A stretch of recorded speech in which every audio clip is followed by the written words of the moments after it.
नमस्कार. मॅक्स महाराष्ट्रमध्ये आपलं स्वागत आहे. मी आहे किरण सोनवणे.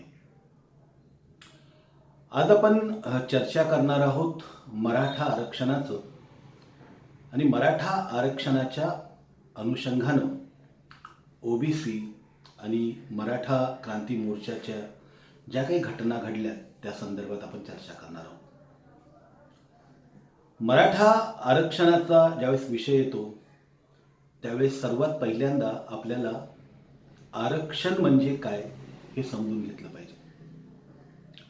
आरक्षण या शब्दाचा अर्थ सुरक्षित, एखाद्या गोष्टीची सुरक्षितता करणं. जसं आपण ट्रेनमध्ये आरक्षण करतो, बसमध्ये आरक्षण करतो, हॉटेल्समध्ये आरक्षण करतो, कुठल्याही लग्न समारंभ असेल त्यावेळेस हॉल बुक किंवा आरक्षित करतो आपण. तर आरक्षण याचा अर्थ एखादी खात्रीशीररित्या गोष्ट राखून ठेवणे विशिष्ट गोष्टीसाठी. तर मग हे मागासवर्गीयांचं आरक्षण हा काय प्रकार आहे? तर भारत स्वातंत्र्य झाल्याच्या नंतर या संदर्भामध्ये चर्चा घटना समितीमध्ये आली की आपण स्वातंत्र्यानंतर एका वेगळ्या प्रकारच्या व्यवस्थेमध्ये, लोकशाही व्यवस्थेमध्ये पदार्पण करतो. पण लोकशाही व्यवस्था जर टिकवायची असेल तर त्या देशातले जे नागरिक आहेत त्यांच्या विकासाची, त्यांच्या सुरक्षिततेची आणि त्यांच्या इतर हक्कांचं रक्षण आपल्याला करता आलं पाहिजे. मग त्यावेळेस असंच समोर आलं घटना समितीमध्ये की स्वातंत्र्यामध्ये प्रवेश करत असताना काही लोकांकडे सर्व प्रकारचे अधिकार आहेत.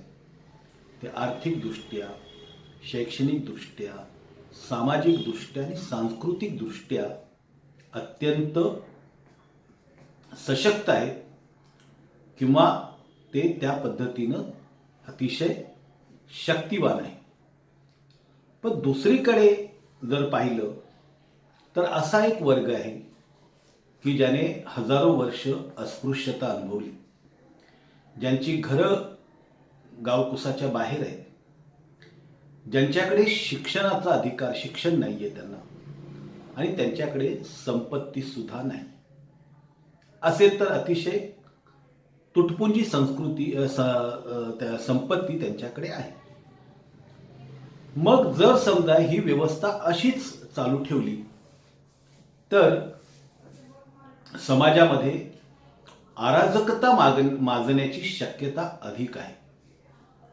आणि मग ही अराजकता जर आपल्याला कमी करायची असेल आणि देशाचा गाडा जर व्यवस्थित पद्धतीने हाकायचा असेल तर आपल्याला हे जे अतिशय दुर्लक्षित, किंबहुना ज्याला इंग्रजीमध्ये एक शब्द आहे की अंडर प्रिव्हिलेज, म्हणजे सर्व दृष्टीने शोषित असणारे जे वर्ग आहेत त्यांना वरती काढण्यासाठी काहीतरी त्यांना अधिकच्या सवलती, सशक्त वर्गाच्या लोकांपेक्षा अधिकच्या सवलती आपण दिल्या पाहिजे, अशा प्रकारची चर्चा सुरू आहे.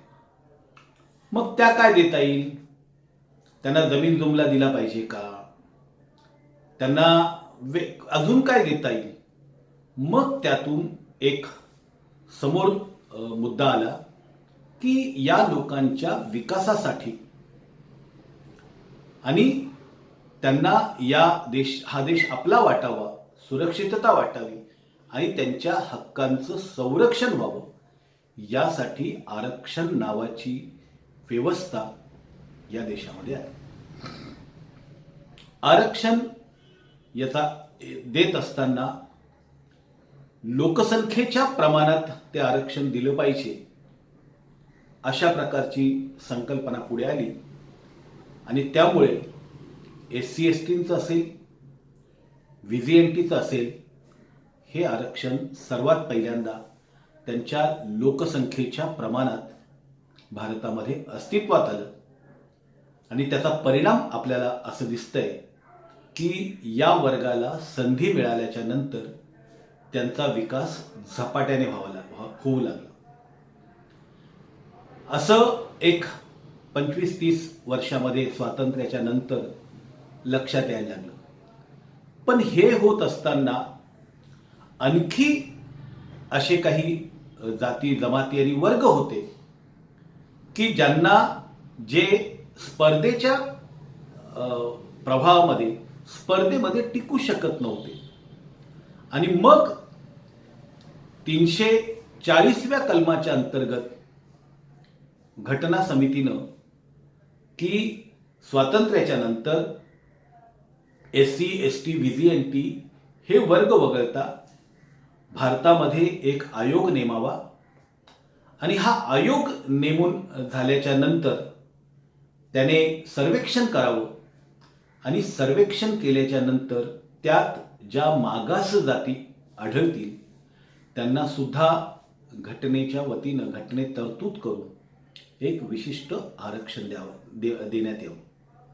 आणि मग यासाठी अनेक वर्षांपासून संघर्ष सुरू होता. त्यामुळे मग काकासाहेब कालेलकर आयोग आला, त्याच्यानंतर मंडल आयोग आला आणि मंडल आयोगाने केलेल्या शिफारशी लागू व्हाव्या म्हणून देशभर ठिकठिकाणी आंदोलनं, मागण्या, निवेदनं, धरणे यातून लोक आपल्या मागण्या करू लागले. ह्या मागण्या करत असताना त्या मागण्या लागू करण्यासाठी विश्वनाथ प्रताप सिंग VP सिंग यांचं सरकार यावं लागलं आणि विश्वनाथ प्रताप सिंह यांनी सर्वात पहिल्यांदा OBCचं आरक्षण जाहीर केलं आणि त्यानुसार आज महाराष्ट्रामध्ये 27% आरक्षण हे OBCंना आहे. OBCच्या 4667 जाती OBC प्रवर्गात येतात आणि त्या सगळ्या जातींसाठी हे OBCचं आरक्षण. जसा स्वातंत्र्याची वर्ष लोटत आहेत त्यातून मराठा समाजातून सुद्धा आरक्षणाची मागणी होऊ लागली. मराठ्यांना सुद्धा काळाच्या ओघामध्ये जमीन कमी झाली. त्यानंतर वेगवेगळ्या पद्धतीचे उद्योगधंदे, कुटुंब वाढल्यामुळे सांपत्तिक स्थिती खाली आली आणि स्पर्धेमध्ये मराठा समाजाचे तरुण हे मागे पडू लागले आणि त्यामुळे मराठा वर्गातून आरक्षणाची मागणी होऊ लागली. ही मागणी गेली जवळपास 20-25 वर्षापासून होत होती. पण सुरुवातीच्या काळामध्ये मराठा समाजातील जे तरुण होते ते आरक्षणाच्या विरोधात होते. आम्हाला आरक्षणाची भीक नको अशाच प्रकारच्या चर्चा खूप वेळा समोर यायच्या. किंबहुना SC, ST, VG&T आणि OBCच्या आरक्षणाला विरोध करणारा सगळ्यात मोठा वर्ग कुठला जर असेल तर तो हा या वर्गातला होता. मात्र त्यानंतर मराठा समाजाकडून मोठ्या प्रमाणात आरक्षणाची मागणी होऊ लागली आणि त्या मागणीला 2011-12 पासून मोठ्या प्रमाणात जोर धरू लागले. फडणवीस सरकार आल्यानंतर या कामाला मोठ्या प्रमाणात वेग आला आणि फडणवीस सरकारांनी त्या संदर्भामध्ये वेगवेगळ्या एक न्यायमूर्ती गायकवाड यांच्या सेवानिवृत्त न्यायमूर्ती गायकवाड यांच्या अध्यक्षतेखाली गायकवाड आयोग नेमला, गायकवाड मागास आयोग नेमला आणि त्यातून त्याने मराठा समाज हा काळाच्या ओघामध्ये मागास झाला असून त्यांना मुख्य धारेमध्ये कायम ठेवण्यासाठी किंवा टिकून राहण्यासाठी आरक्षणाची गरज आहे अशा प्रकारचा निष्कर्ष आपल्या अहवालातून दिला. आणि इथून मराठा समाजाच्या आरक्षणाचा जोर पकडला गेला, ज्याची परिणिती फडणवीस सरकारने मराठा समाजाला वेगळ्या प्रकारचं महामंडळ आर्थिक विकास महामंडळ अण्णासाहेब पाटील आर्थिक विकास महामंडळ आणि उद्योगधंद्यासाठी छोट्या मोठ्या उद्योगधंद्यासाठी एक वेगळ्या प्रकारचं योजना किंवा विशेष प्राधान्य आणि त्यानंतर त्यांनी 17% आरक्षण हे मराठा समाजाला जाहीर केलं. मात्र हे आरक्षण जे आहे ते कोर्टासमोर टिकलं नाही. अनेक ओबीसी आणि इतर लोकांनी या आरक्षणाला विरोध केला आणि उद्धवजी ठाकरे यांचं सरकार आल्याच्या नंतर, आघाडीचं सरकार आल्याच्या नंतर या ठिकाणी सुप्रीम कोर्टाने मराठा आरक्षणाला स्थगिती दिलेली आहे. त्यामुळे आता मराठा आरक्षणाचा मुद्दा हा मोठ्या प्रमाणामध्ये पेटलेला आहे. मराठा आरक्षणावरती काही ज्या पद्धतीचं इथे वातावरण दिसतंय, तर मराठा क्रांती मोर्चा किंवा मराठा समाजातून मोठ्या प्रमाणात आंदोलन करण्याच्या तयारी देखील सुरू आहे. त्यात मराठा समाजानं आम्हाला SEBC म्हणजे सोशली आणि इकॉनॉमिकली बॅकवर्ड क्लास म्हणजे सामाजिकदृष्ट्या आणि शैक्षणिकदृष्ट्या मागास असलेल्या वर्गांचं आरक्षण मिळावं अशा प्रकारची मागणी या प्रकरणात केली गेलेली. आता SC जी इलेक्शन म्हणजे आरक्षण आहे ते दुसरं काही नसून ते आरक्षण म्हणजे ओबीसींचं आरक्षण आहे. याचा अर्थ असा आहे की आत्ता मराठा समाज जो आहे तो ओबीसींच्या आरक्षणामध्ये आपला वाटा मागतो आणि इथून वादाला सुरुवात होते आणि ओबीसी समाजातल्या संघटनांकडून याला जोरदारपणे मराठा समाजाला ओबीसी मध्ये घेण्यासाठी मोठ्या प्रमाणात विरोध होतोय. या संदर्भात अनेक ओबीसींचे विचारवंत विचार मांडताना एक ठराविक मांडणी अशी करतात की कुठल्याही समाजाला आरक्षण द्यायचं असेल तर ते मागास आयोगानं म्हणजे घटनेच्या 340व्या कलमाच्या अंतर्गत स्थापन झालेल्या मागास आयोगानं त्या जातीला, जमातीला किंवा वर्गाला ते शैक्षणिकदृष्ट्या आणि सामाजिकदृष्ट्या मागास असल्याचं निष्कर्ष किंवा जाहीर केलं पाहिजे, तशा प्रकारचा अहवाल दिला पाहिजे. आणि गायकवाड आयोगाच्या अगोदरपर्यंत जे काही 5-6 आयोग स्थापन झाले, शेवटचा आयोग गायकवाड आयोग, त्याच्या अगोदरचा आयोग सराफ आयोगापर्यंत मराठा समाज हा सामाजिक आणि शैक्षणिकदृष्ट्या मागास नाहीये अशाच प्रकारचे निष्कर्ष त्या अहवालातून दिल्यामुळे मराठा समाजाला आरक्षण मिळू शकलेलं नाहीये. पण माजी न्यायमूर्ती गायकवाड यांच्या आयोगाने मात्र जो अहवाल दिला त्याच्यामध्ये मराठा समाज हा मागास असून त्यांना सवलती किंवा त्यांना आरक्षण देण्यात यावं अशा प्रकारची शिफारस आपल्या अहवालामध्ये केली. आता एखाद्या वर्गाचं किंवा एखाद्या जातीचं ती मागास आहे का हे ठरवण्याचे काही नॉर्म्स आहेत का, तर नक्की आहेत. मंडल आयोगाने ज्यावेळेस ओबीसीच्या संदर्भातला अभ्यास केला किंवा इतर मागासवर्गीयांच्या संदर्भातला अभ्यास केला तेव्हा त्याला सामाजिक, शैक्षणिक, सांस्कृतिक अशा वेगवेगळ्या प्रकारच्या 22 अटी लावलेल्या होत्या आणि त्यातल्या 50% जास्त अटी फुलफिल करणारे जे समाज घटक असतील त्या समाज घटकाला मंडल आयोगानं मागास वर्गीय यादीमध्ये समाविष्ट केलं होतं. बरं, ह्या काय असतं, म्हणजे हे कसं काय ठरवलं जातं, तर सरकारी अधिकारी असतील, सरकारी कार्यालय असतील, त्या सरकारी कार्यालयामध्ये कुठल्या समाजाच्या कर्मचाऱ्यांचं किती प्रतिनिधित्व आहे. त्यानंतर तहसील कार्यालय असेल, तहसील कार्यालयामध्ये कुठल्या समाजाच्या लोकांवरती त्या तहसीलमध्ये किती टक्के जमीन त्यांच्या हातामध्ये आहे. त्यानंतर शैक्षणिक संस्थांमध्ये त्या समाजाच्या लोकांचं शिक्षणाचं प्रमाण किती आहे. सांस्कृतिक दृष्ट्या जर पाहायचं झालं तर एखाद्या गावात, एखाद्या शहरामध्ये त्या समाजाचं राहण्याचं ठिकाण कुठे आहे आणि कशा प्रकारचं आहे.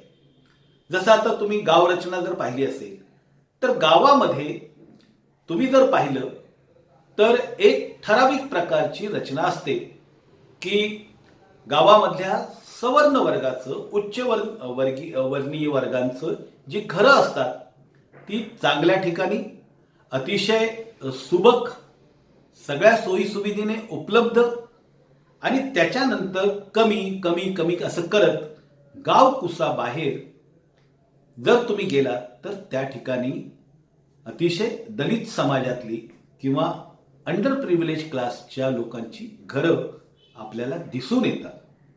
त्यानंतर त्यांचे सण कुठले आहेत, त्यांची दैवत कुठली आहेत, त्यांच्या रूढी परंपरा कुठली आहे, त्यांच्या असणारा सांस्कृतिक स्तर काय आहे, अशा सगळ्या प्रकारच्या कसोट्या लावून मागास आयोग जो आहे तो मागास आयोग एखाद्या जातीला किंवा जमातीला त्या संदर्भामध्ये मागास यादीमध्ये टाकत असतो.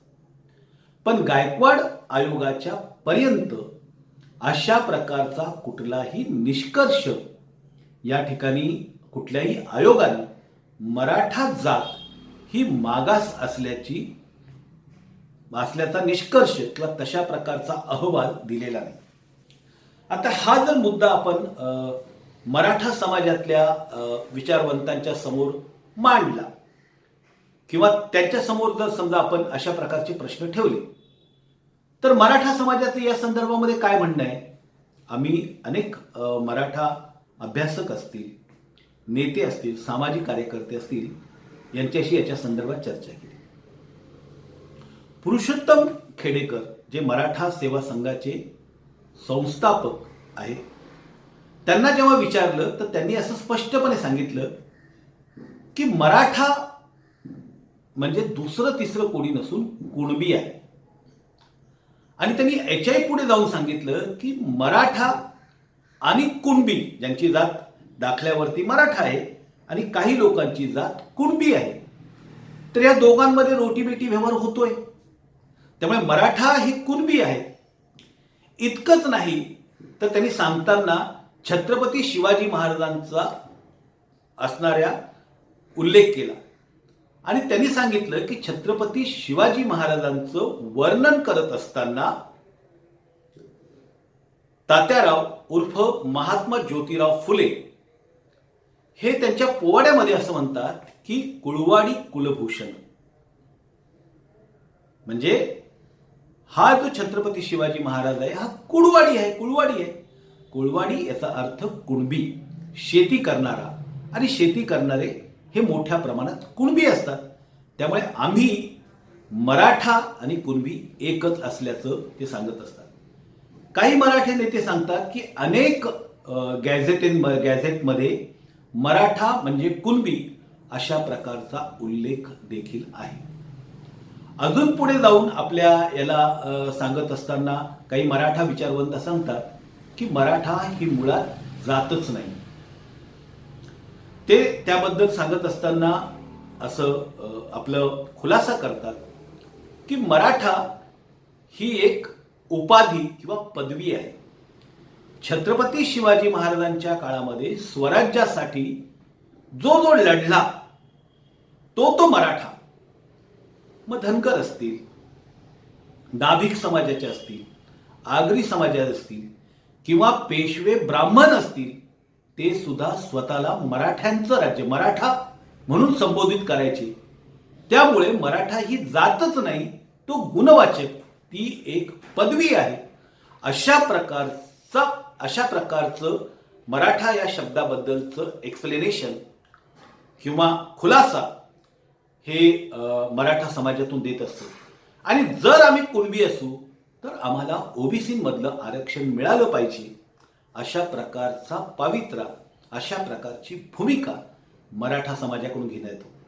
त्यामुळे आत्ता या मराठा समाजात आणि ओबीसी समाजात जो वाद निर्माण झालेला आहे त्याच्यावरती तूर्त आणि लगेचच्या लगेच तोडगा निघण्याची लक्षणं आपल्याला दिसत नाही. याचं कारण असं आहे की ओबीसी समाज मराठ्यांना ओबीसीमध्ये सामावून घेण्याच्या तयारीत दिसत नाहीये. दुसरा एक मुद्दा समोर येतो आरक्षणाच्या संदर्भात की केंद्र सरकारने नरेंद्र मोदींच्या कार्यकाळामध्ये एक इकॉनॉमिकल वीकर्स क्लास म्हणजे EWC अशा वर्गाला 10% आरक्षण देण्याची घोषणा केलेली आहे आणि ती लागू केलेली आहे. तर सगळ्या लोकांचं आणि खूप साऱ्या ओबीसी लोकांचं असं म्हणणं येत आहे की मराठा समाजासाठी ऑलरेडी आरक्षण आहे ना. ते जर समजा सामाजिक आणि शैक्षणिक दृष्ट्या मागास नसतील तर इकॉनॉमिकल विकर सेक्शन ते आर्थिक दृष्ट्या मागास आहेत ही संकल्पना किंवा ही भूमिका आम्हाला 100% मान्य आहे. मग त्यांनी हे जे EWCचं आरक्षण आहे ते घ्यायला काय हरकत आहे. आणि अशा प्रकारच्या या भूमिकेचं समर्थन मराठ्यांमधले सुद्धा अनेक नेते करतायत. यात प्रामुख्याने नाव घ्यायचं म्हटलं तर मराठा सेवा संघाचे प्रवीण दादा गायकवाड यांनी या संदर्भात बोलताना उघडपणे भूमिका अशी घेतली होती की मराठा समाजानं EWCचं जे आरक्षण आहे ते घ्यावं. ते घेतल्याने त्यांना त्याच्यामधला दिलासा मिळणार आहे. कारण की मराठा समाज हा सामाजिक आणि शैक्षणिक दृष्ट्या मागास नसून आर्थिक दृष्ट्या मागास आहे. आणि मग आर्थिक दृष्ट्या जर मागास असेल तर त्यांच्यासाठी हे आरक्षण आहे. मात्र अनेक मराठा नेत्यांचं असं म्हणणं आहे की EWCचं आरक्षण हे तमाम उच्चवर्णीय सवर्ण लोकांसाठी आहे, पुढारलेल्या लोकांसाठी आहे. त्या आरक्षणामध्ये अतिशय 10% आरक्षणामध्ये मराठा समाजाला न्याय मिळणार नाही आणि मराठा समाज त्या स्पर्धेमध्ये टिकून राहू शकणार नाही. त्यामुळे मराठा समाजाला वेगळं किंवा ओबीसी मधलं आरक्षण देण्यात यावं अशी प्रवाह चालू आहे. आता ह्या सगळ्यांचा वाद जर पाहिलं तर याला काही राजकीय अँगल आहे का, तर याला राजकीय अँगल सुद्धा आहे. अँगल सुद्धा आहे. आपण जर पाहिलं की या एकूणच देशामध्ये किंवा महाराष्ट्रामध्ये मराठा, ओबीसी आणि दलित यांची जर एकी झाली तर या समाजातल्या क्रीम लेवलची जी लोक आहेत, उच्चवर्णीय समाजाला सत्तेपासून दूर राहावं लागतं. आणि त्यामुळे मराठा समाजाला दलित समाज ॲट्रॉसिटी कायदा रद्द करा असा मुद्दा घेऊन आणि ओबीसी मधलं आरक्षण द्या अशा प्रकारचा मुद्दा घेऊन त्यांना भडकवलं जात आहे का, तर याला ह्या प्रकारच्या मुद्द्याला मराठा समाजातील अनेक तरुण नेते जे ते होकार देत आहेत. त्यांचं असं म्हणणं आहे की एक वर्ग आहे राजकारणातला की तो वर्ग सातत्यानं दलित आणि ओबीसींच्या विरोधात मराठा समाजाला हत्यार म्हणून वापरतोय. त्यांनी हे हत्यार 2019च्या निवडणुकीमध्ये वापरलं आणि त्याच्यानंतर त्याला त्या हत्यार वापरण्याचा फायदा देखील झालेला आहे. त्यामुळे हा सुद्धा एक मुद्दा किंवा ही सुद्धा एक बाजू मराठा आरक्षणाच्या वादाला आहे. त्यामुळे मराठा आरक्षणाच्या संदर्भात ओबीसी आणि मराठा समाजाचे नेते ह्या दोघांनी एकमेकांशी समन्वय करून सरकारशी बोलून त्या संदर्भात जर काही चर्चा झाली तर तोडगा निघू शकतो. दुसरा महत्त्वाचा मुद्दा असा की महाराष्ट्रात आंदोलनं पेटवून विद्यमान जे सरकार आहे, मुख्यमंत्री उद्धवजी ठाकरे यांच्यावरती क्षरसंधान ते अपयशी झालेले आहे, ते आरक्षण देऊ शकत नाही, अशा प्रकारासाठी, अशा प्रकारचे आरोप करण्यासाठी, ते अस्थिर करण्यासाठी सुद्धा हे मराठा आरक्षणाचं जे हत्यार आहे ते वापरलं जात आहे. आणि हे हत्यार वापरत असताना सगळ्यांना कल्पना आहे की मराठा समाजाला आरक्षण जर द्यायचं असेल, विशेष आरक्षण जर द्यायचं असेल, तर तशी घटनेमध्ये तरतूद करावी लागणार आहे. आणि ती तरतूद तर ठाकरे सरकार करू शकत नाही. ती तरतूद आपले पंतप्रधान नरेंद्र मोदी आणि भारतीय जनता पक्ष आणि त्यांचे मित्र पक्ष, ज्यांचं बहुमत संसदेमध्ये आहे, तेही करू शकतात. मात्र आत्तापर्यंत पंतप्रधान नरेंद्र मोदी यांनी मराठा आरक्षणावरती किंवा भारतीय जनता पक्षाचे जे गृहमंत्री आणि नेते आहेत अमित शहा, त्यांनी मराठा आरक्षणावरती एक शब्द सुद्धा उच्चारलेला नाही. त्यामुळे इकडे ठाकरे सरकारांवरती आरोप करायचा आणि तिकडे मात्र मौन पाळायचं, अशा प्रकारची सुद्धा बाजू या प्रश्नाला आहे. दुसरा, मराठा तरुणांच्या संदर्भातल्या चर्चेतून आणखी एक मुद्दा समोर आला की मराठा आरक्षणाचे जे मराठा क्रांती मोर्चा निघतायत, त्यांचं नेतृत्व आणि त्यांच्या संदर्भात बोलणारे स्पोक्स पर्सन कोण आहे? तर आपल्याला असं दिसतं की शाहू महाराज, त्यानंतर उदयनराजे भोसले, त्यानंतर विनायकराव मेटे, भोसले, वीरेंद्र, हे सगळेच्या सगळे भारतीय जनता पक्षाशी प्रो आहे. मग ते मराठा आरक्षणाचा मुद्दा घेऊन मराठा समाजाला इथे राजकीय हत्यार म्हणून वापरता आहेत का, वापरलं जात आहे का, असा सुद्धा चर्चा आता नव्यानं मराठा तरुणांमध्ये झालेला आहे. आणि त्यामुळे असे वेगवेगळे प्रकारचे जे कंगोरे आहेत, वेगवेगळ्या प्रकारच्या बाजू ज्या आहेत त्या मराठा आरक्षणाला आहेत. त्यामुळे मराठा आरक्षणाचा तिढा येणाऱ्या नजीकच्या काळामध्ये सुटेल असं तरी दिसत नाही. मराठा क्रांती मोर्चानं नुकतीच एक घोषणा केली आहे, पहिले मुंबई फिर दिल्ली, पहिले मुंबई आणि नंतर दिल्ली, अशा प्रकारची घोषणा मराठा क्रांती मोर्चाच्या नेत्यांनी आता केलेली आहे. म्हणजे येणाऱ्या काळामध्ये पहिला मराठा समाजाचा मोर्चा जो आहे तो मुंबईवर धडकणार आहे आणि नंतर हा मोर्चा संसदेवर देखील धडकणार आहे. त्यामुळे या सगळ्या अंगाने आपण जर विचार केला, यात आणखी एक छोटा मुद्दा सुटलेला आहे, तेवढा सांगून मी थांबणार आहे की न्यायमूर्ती गायकवाड आयोगाने च्या संदर्भामध्ये ओबीसी समाजामध्ये किंवा इतर समाजामध्ये हा आयोगच बोगस आहे अशा प्रकारची देखील टीका होते. त्याची कारणं ओबीसीमधनं किंवा ह्या विचारवंतांमधनं काय येतात, तर मागास आयोग जर असेल एखादा, तर त्या मागास आयोगाचा प्रमुख आणि त्याचे असणारे सदस्य हे मागासवर्गीय असले पाहिजे अशा प्रकारचा नियम आहे. पण न्यायमूर्ती गायकवाड आयोगाच्या मध्ये मागास समाजाच्या ऐवजी मराठा समाजाच्या सदस्यांचा भरणा जास्त आहे. दुसरा अजून त्याच्यामध्ये मुद्दा सांगितला जातो की गायकवाड आयोगाचा अहवाल जो आहे तो उपलब्ध नाहीये, कुठेच उपलब्ध नाहीये. सरकारकडे फक्त तो, आणि सरकारने तो सार्वजनिक केलेला नाहीये.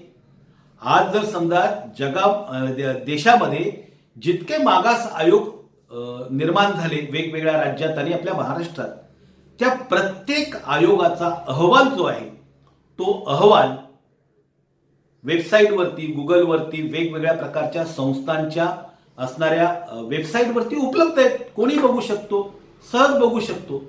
मात्र न्यायमूर्ती गायकवाड आयोगाचा अहवाल कुठल्याही वेबसाईटवरती उपलब्ध नाही आहे.